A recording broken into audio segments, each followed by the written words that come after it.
Non, je n'ai pas trouvé un seul projet de la Banque mondiale qui soit bien, non. Et pourtant, il faut vous dire que pour écrire ce bouquin, j'ai lu 15 000 pages de documents internes de la Banque mondiale. Donc je me suis fait chier de manière prolongée. Mais je suis quand même content du résultat. Alors, la Banque mondiale, c'est d'abord une institution politique. Ses objectifs sont politiques. La Banque mondiale n'a pas d'abord d'objectif économique. C'est fondamental de comprendre cela. Le choix de la Banque mondiale de suspendre des crédits ou d'en octroyer est fonction de choix politiques. Je vais vous donner quelques exemples.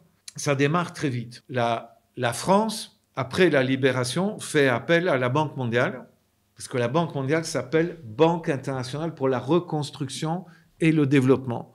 Reconstruction, c'est reconstruction de l'Europe suite à la Deuxième Guerre mondiale.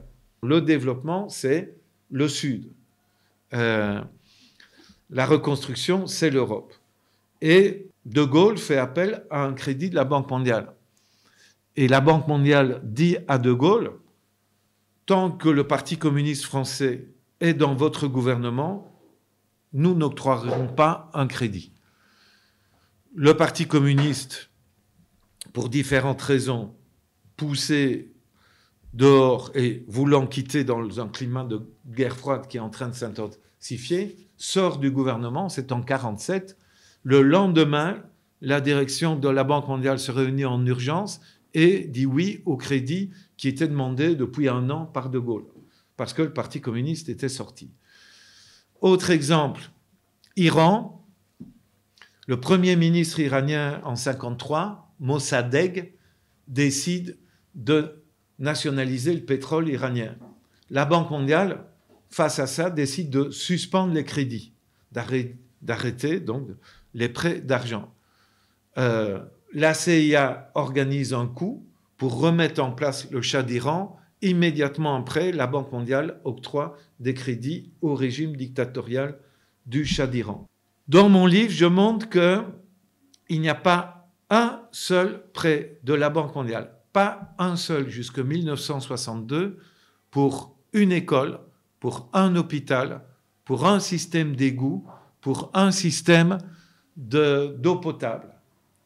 Pas un crédit, pas un seul montant, pas $1 n'est octroyé. Rien que des crédits pour garantir que les pays du Sud, y compris quand ils conquièrent leur indépendance, restent bien dans l'orientation d'être des fournisseurs de biens primaires à l'économie capitaliste développée qui, elle, va placer ses produits finis sur le marché de ces pays indépendants.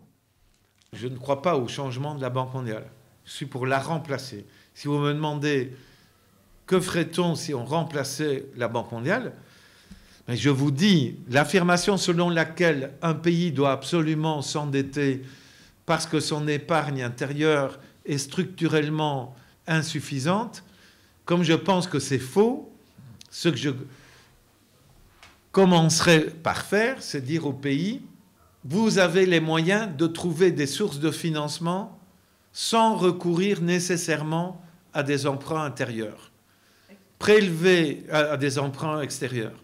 Prélever plus d'impôts sur les grandes sociétés qui exploitent vos ressources naturelles. Faites un cartel avec les autres